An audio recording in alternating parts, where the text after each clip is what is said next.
A Woman of No Importance. A Woman of No Importance is a play by Irish playwright Oscar Wilde. The play premiered on April 19, 1893, at London's Haymarket Theatre. Like Wilde's other society plays, it satirizes English upper-class society, following its publication. Critic William Archer wrote that Wilde's plays must be taken on the very highest plane of modern English drama. It has been performed on stages in Europe and North America since his death in 1900.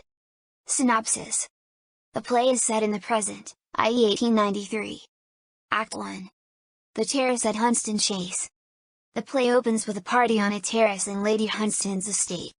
The upper-class guests spend the better part of Act 1 exchanging social gossip and small talk.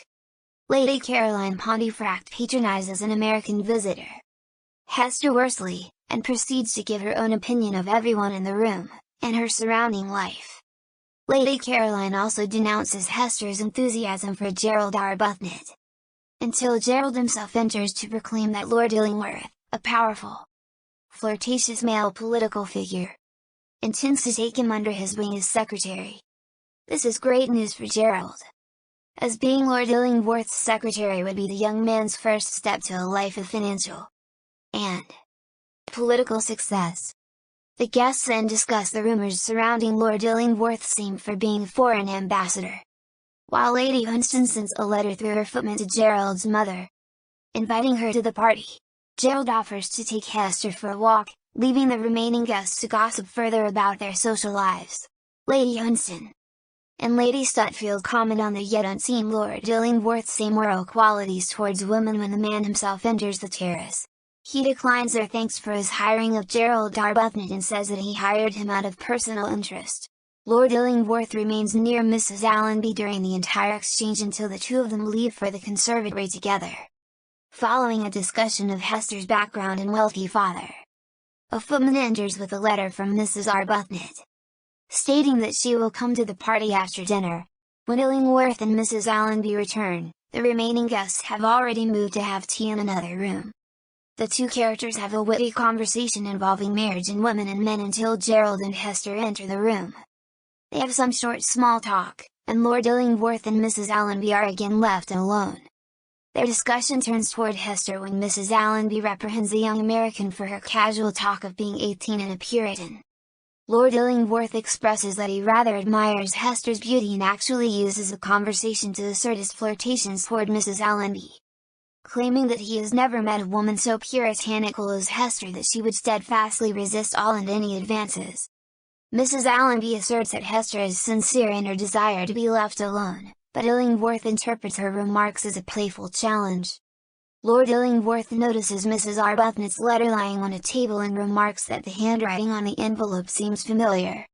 When Mrs. Allenby asks who the handwriting reminds him of, he carelessly mentions a woman of no importance. Act 2. Drawing room at Hunston. Gerald's mother arrives at the end of an argument between Hester and the upper-class women. Lord Illingworth enters shortly after, and Gerald uses the opportunity to introduce him to Mrs. Arbuthnot. The three share an uncomfortable exchange, as Mrs. Arbuthnot, to Gerald's dismay, can only partially express her disapproval of Illingworth's offer. Lord Illingworth excuses himself, and Lady Hunston calls everyone into her music room soon after. Illingworth, however, asks to remain behind to speak with Mrs. Arbuthnot. What follows is a revelation that Gerald is the illegitimate child of Mrs. Arbuthnot and Lord Illingworth, once known as George Harford. Years ago, Mrs. Arbuthnot and George Harford conceived a child, yet Harford refused to marry Arbuthnot. Harford had offered to provide financial security through his mother, but according to Mrs. Arbuthnot, it was his refusal to marry that forced her to leave him and live an arduous life as a scandalous single mother. Mrs. Arbuthnot retains a strong bitterness toward Illingworth, yet also begs them to leave her son alone, expressing that after 20 years of being a mother, Gerald is all she has. She refuses to allow Gerald to stay with his father, but Illingworth questions how she will force Gerald to do what she wants. He tells Mrs. Arbuthnot that Gerald should be able to choose his own future. Gerald then enters, and Lord Illingworth assures him and his mother that Gerald has the highest qualities that the man had hoped for in his secretary. Illingworth demands any other reason for Mrs. Arbuthnot to protest against Gerald's opportunity, unwilling to reveal her son's true heritage. Mrs. Arbuthnot says that she has no other reason.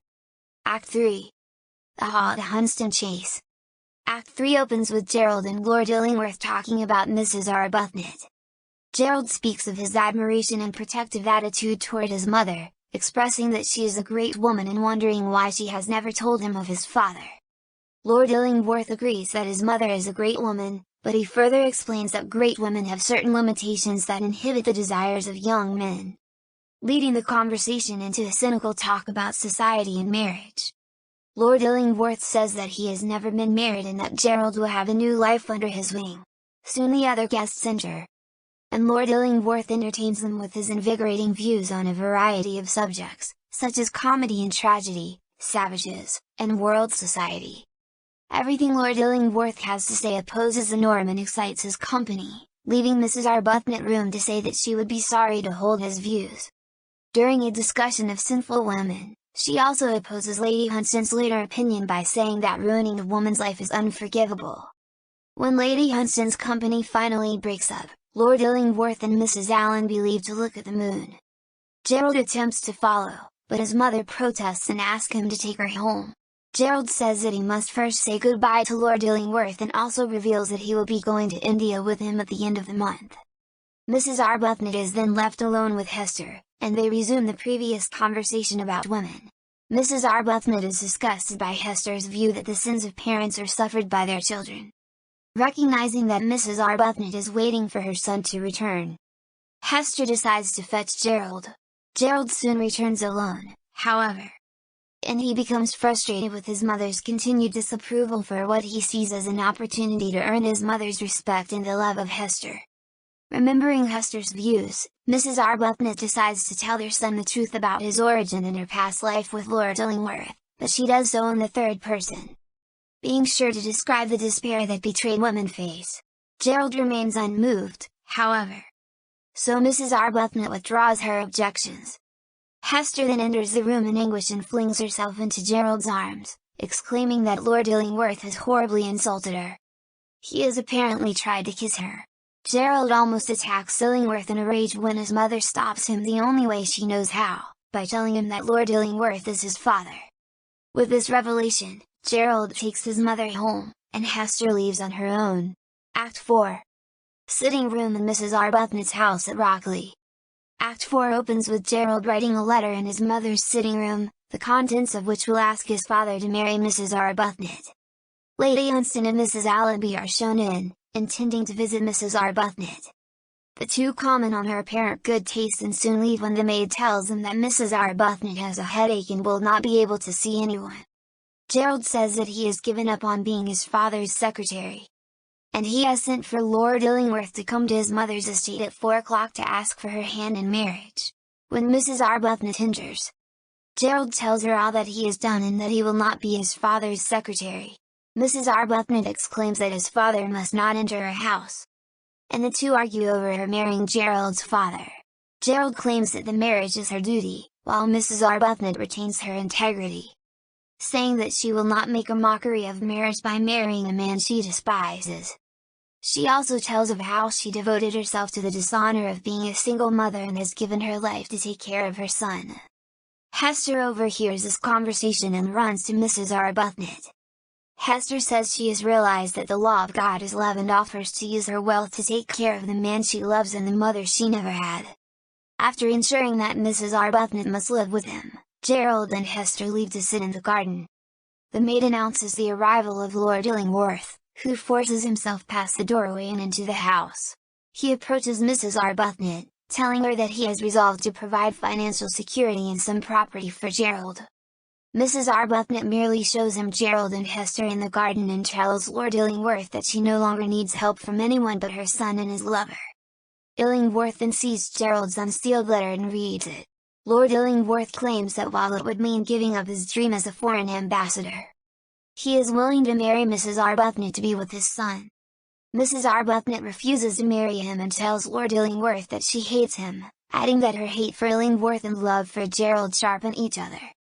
She also assures Lord Illingworth that it was Hester who made Gerald despise him. Lord Illingworth then admits his defeat with the cold notion that Mrs. Arbuthnot was merely his plaything for an affair, calling her his mistress. Mrs. Arbuthnot then slaps him with his own glove before he can call Gerald his bastard. Lord Illingworth, dazed and insulted, gathers himself and leaves after a final glance at his son. Mrs. Arbuthnot falls onto the sofa sobbing. When Gerald and Hester enter, she cries out for Gerald, calling him her boy, and then asks Hester if she would have her as a mother. Hester assures her that she would. Gerald sees his father's glove on the floor. And when he asks who has visited, Mrs. Arbuthnot simply replies, "A man of no importance." End of the summary. Thank you.